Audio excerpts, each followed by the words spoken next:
open for business, Taiwan officials consider easing border restrictions. On the brink, the U.S. warns that a Russia invasion of Ukraine may come soon. We look at how a conflict a continent away could affect Taiwan. Phoenix in flight. Kaohsiung residents flock to see the main attraction at this year's Lantern Festival. And happy Valentine's Day! Rose prices have bloomed to historic levels in Taiwan, but it's not damping demand for flowers.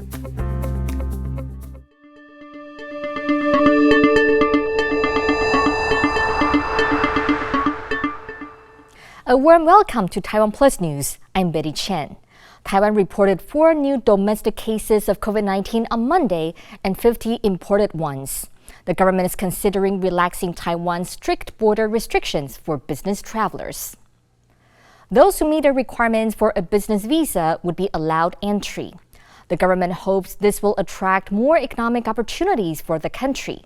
The government is also considering shortening quarantine periods from 14 to 10 days.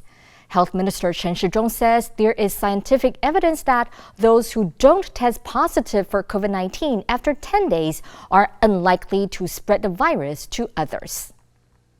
那放宽的方向就跟大家讲，这缩短我们检疫的天数为10天，加上7天的自主健康管理。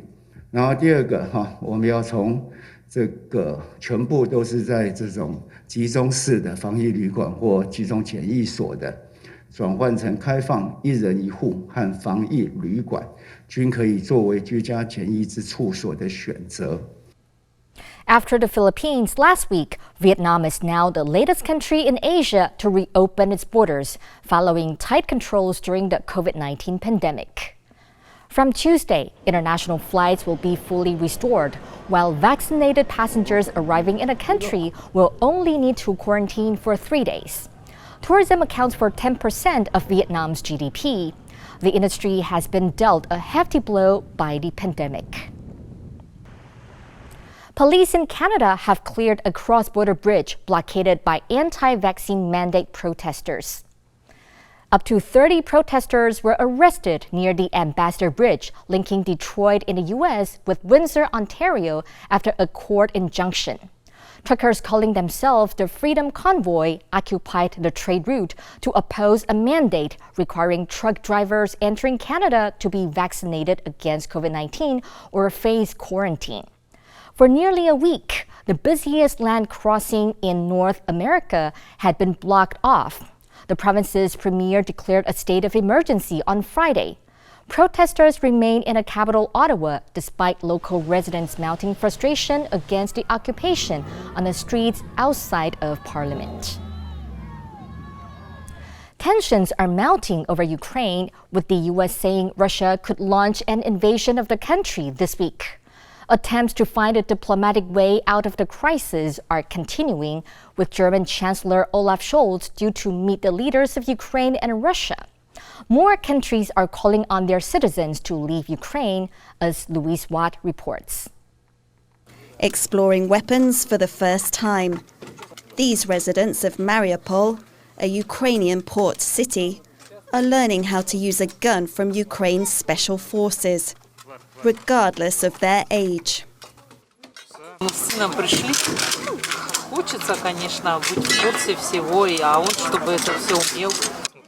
This southeastern city of 500,000 is believed to be among the most likely targets of any Russian attack because of its strategic position.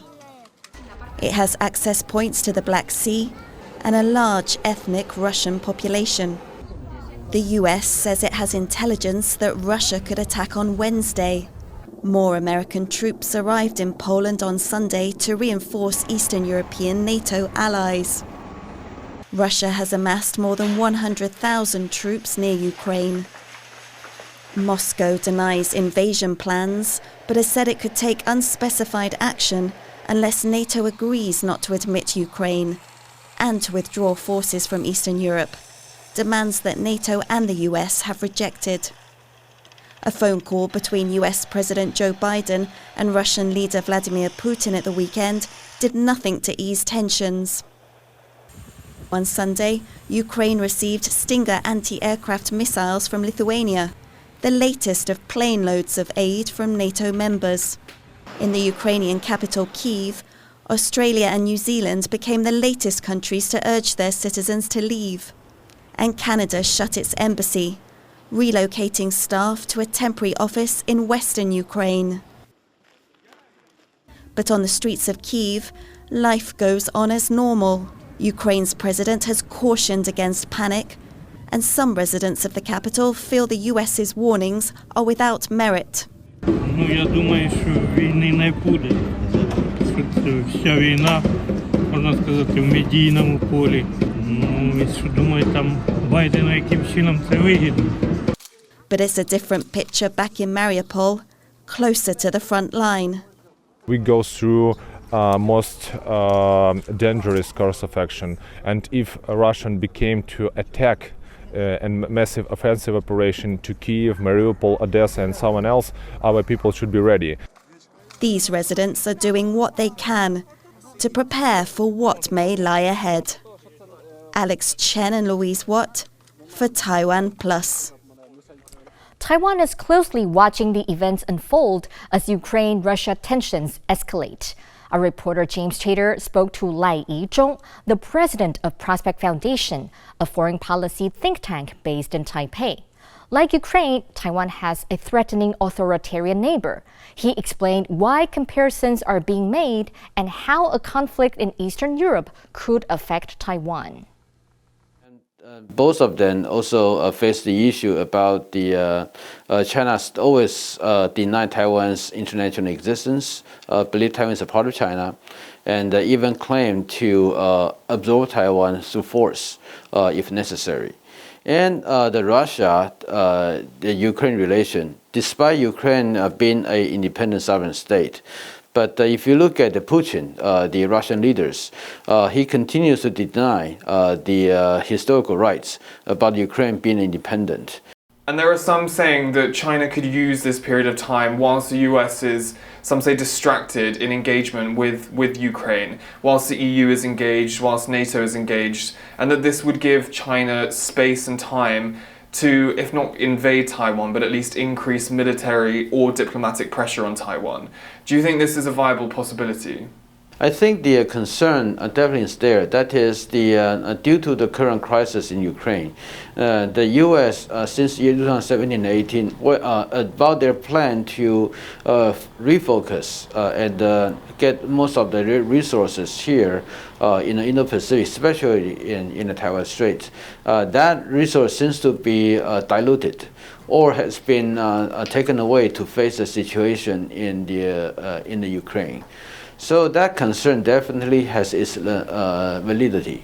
Another thing is that about the Ukraine crisis, if this crisis is not going to be resolved in the short term and started to become a long-term phenomenon, which means that the kind of distractions factor about the U.S. commitment to the East Asia and also the U.S. Indo-Pacific strategy, that could also be a longer-term phenomenon.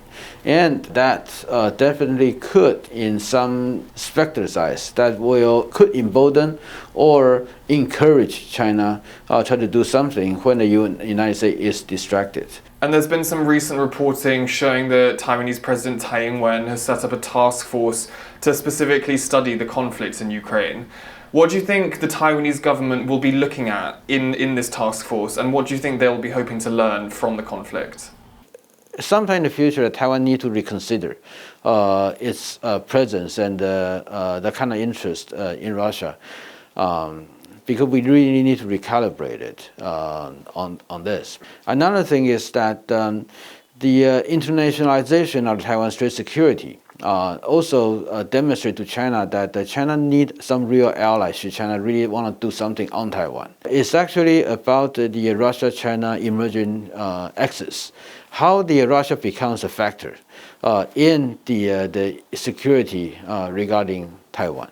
And in the past, when we talk about the Taiwan security calculus, Russia has never been a factor.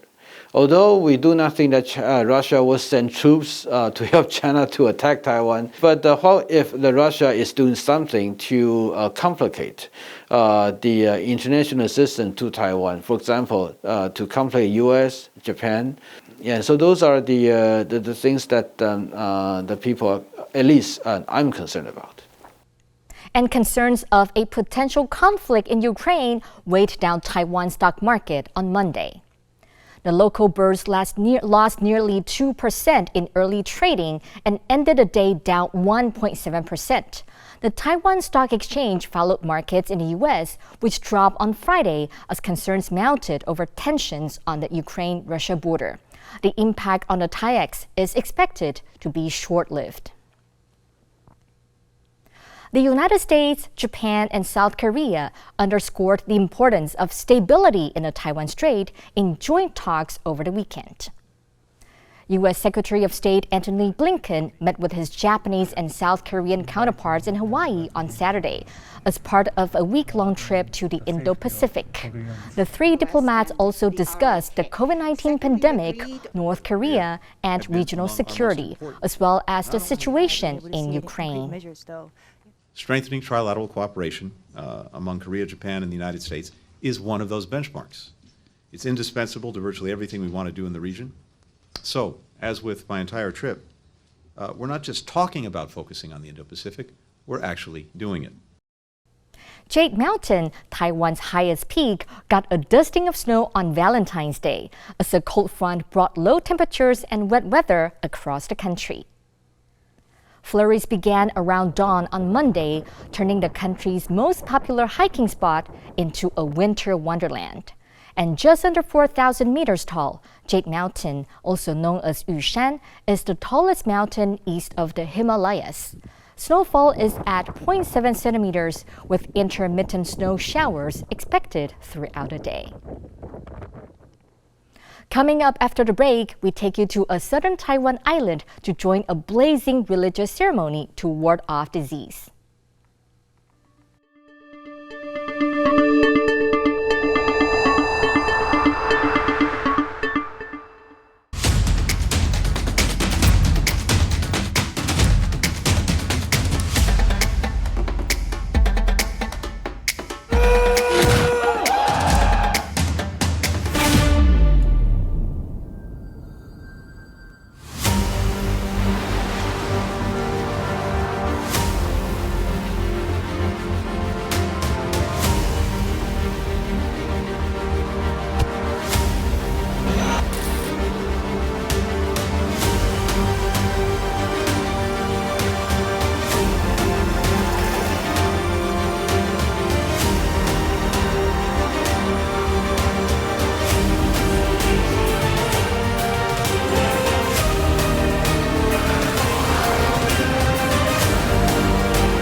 Taiwan 最有人情味的地方。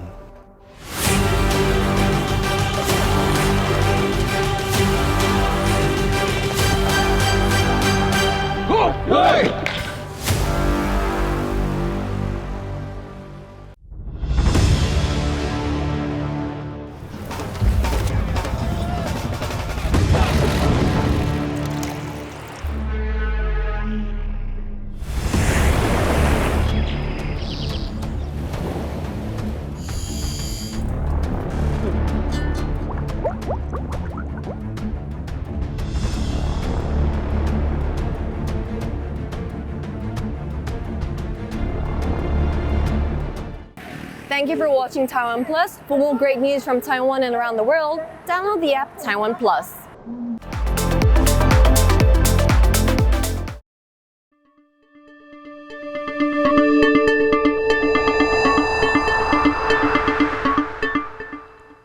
Welcome back. You're watching TaiwanPlus News.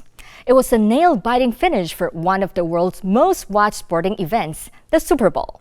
The Los Angeles Rams came from behind to win the top prize in American football, beating the Cincinnati Bengals 23-20.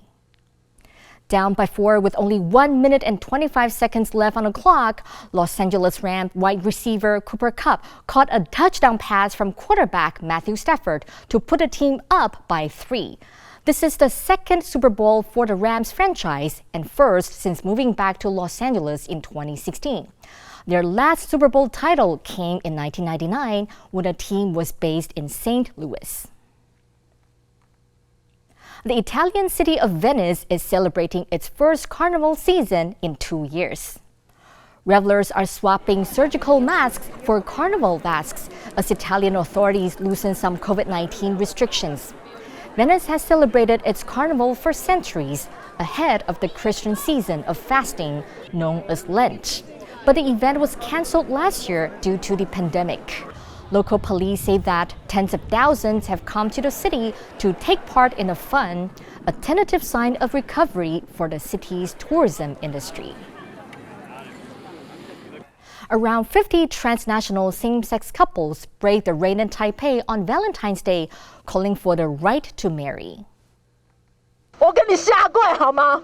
我拜托你了，我拜托你成全我们跨国伴侣。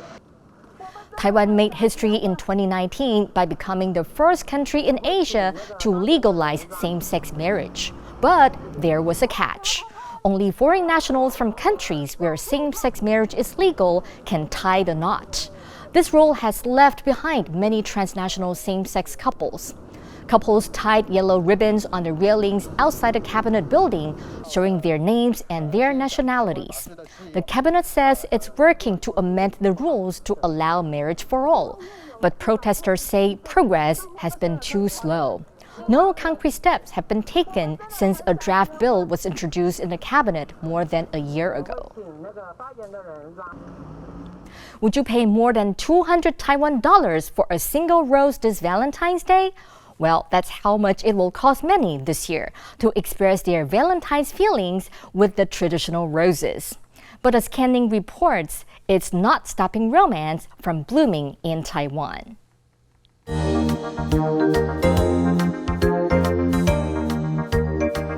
Shop staff busy themselves wrapping up individual flowers for Valentine's Day rush. 今年的情人节，因为没有在大年初几的情况之下，销量明显的跟去年比，大概都有30%以上的成长。And despite the thorny issue of rising prices, flowers still remain popular for those planning to celebrate romance on February 14th. The coronavirus pandemic has brought higher international transport costs, taking the price of a single imported rose to almost 230 Taiwan dollars.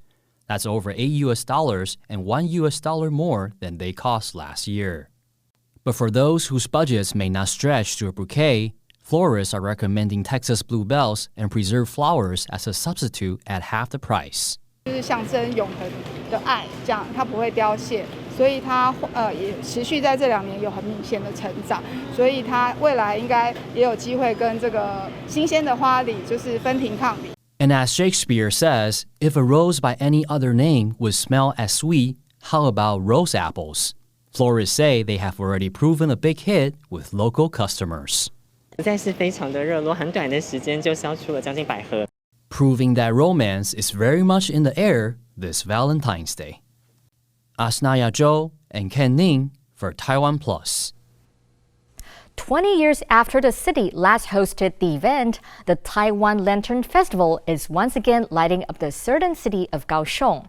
As Peachy Zhuang reports, the festival doesn't officially get underway until Tuesday, but that didn't stop hundreds of visitors from crowding into the festival arena this weekend to catch a glimpse of final preparations.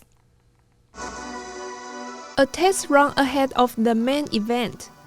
Crowds in Kaohsiung get a sneak peek at the Lantern Festival's star attraction. Titled Phoenix Dancing, the lantern takes the shape of a Mikado pheasant, a species endemic to Taiwan. 震撼啊！因为高雄已经很久没有办了，激动啦，高兴都激动啦。 Another lantern takes the form of a dragon and tiger. The dragon is leaping out of the ocean, reflecting Kaohsiung's role as a port city. The festival is spread over 10 hectares and makes use of the latest technology to put on a memorable show. This includes a display featuring 1,500 drones, the biggest of its kind yet seen in Taiwan. Moving in perfect harmony, the drones from 3D animations featuring some of the country's most iconic symbols. But perhaps the biggest hit among visitors is something much smaller in scale. Individual tiger tail lanterns celebrating the new year of the tiger. 大家就是都在抢，然后预购平台又预购不到，感觉怎么样？很可爱。Many people queued for hours to get their own tiger tail, costing about $18 for two. Over 1,000 have been sold so far. The Taiwan Lantern Festival is set to run through the end of February. Chris Ma and Peachy Zhuang for TaiwanPlus. It's the year of the tiger, and while the official holiday may be over, the sign of the zodiac is going to reign supreme through next January. If you want to learn more about tigers in traditional culture, there's a special exhibition underway. Emma Bennock from our partner station, Radio Taiwan International, shows us how you can make this exhibition part of your next trip to one of the oldest streets in Taipei. Welcome to Dihua Street. Modern tea houses line the streets, showing how businesses can successfully innovate as they honor local traditions and culture. Another highlight of Dihua Street this year is the Year of the Tiger exhibition at Museum 207. Visitors can marvel at the various tiger-related artwork and also learn more about traditional beliefs concerning people born during the Year of the Tiger. For example, people who are born during these years may be hardworking, responsible, and decisive. However, according to tradition, people born during the Year of the Tiger need to be cautious when attending weddings, births, and funerals because they may bring bad luck with their intense personalities. Despite their fiery nature, tigers also symbolize power and fearlessness, so some families will sew tigers onto children's clothes to protect them. A trip to Dihua Street wouldn't be complete without checking out some delicious treats. There are candies in all kinds of flavors, from bubble tea to ginger and even tuna. Dried fruits are also popular, as are pastries with fillings that range from red bean to taro and sesame. Researchers in Taiwan are finding ways to grow ferns in bottles, and they believe these miniature forests could have health benefits. Philip Broussard has the story. An agricultural research center in Taidong County in southeastern Taiwan has been developing ways to grow ferns in bottle. As well as being nice to look at, these plants may also help with your mental health. 可能疫情的严峻，人缺乏跟大自然的互动，可是这样子的一个方式，其实也是一个可以达到自我疗愈跟心灵平衡。And you don't need a green thumb to take care of these plants. 我们的光源就是用灯供光，比如说你一般的日光灯、台灯也可以。这样就够了，然后其他的你也不用再去照顾它，它会慢慢的变大。Ferns come in a huge variety of shapes, and with some 700 species in Taiwan, the growers feel there's something here for everyone. James Rayner and Philip Broussard for TaiwanPlus. The tiny coral island of Xiaoliuqiu off Taiwan's southern coast is famous for its tropical climate and stunning coral reefs. But once every 3 years, visitors from around the country gather to witness an altogether different event.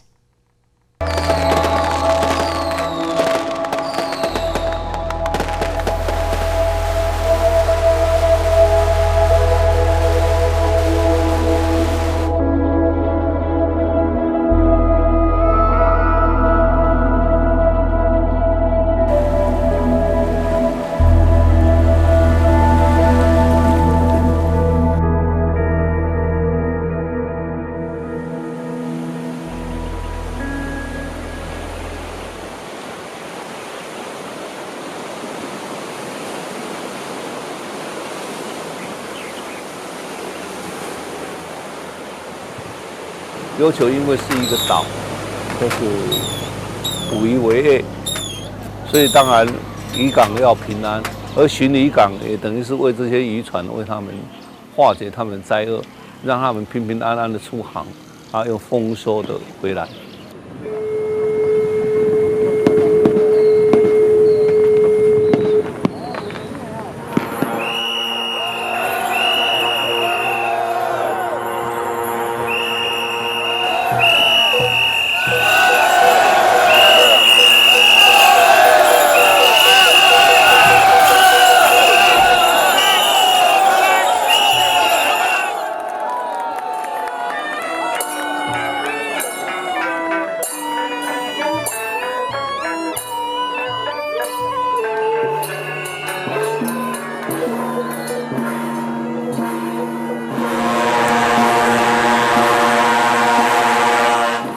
迎完平安祭典，最主要是那个代天使九55千岁，他是受义帝的懿旨下来暗查民间一些大大小小的事情这样。其实迎王祭典以前要在古时候是在除瘟疫，然后他们在出行的时候放鞭炮啦，用一些烟呐去清除那些病菌瘟疫的。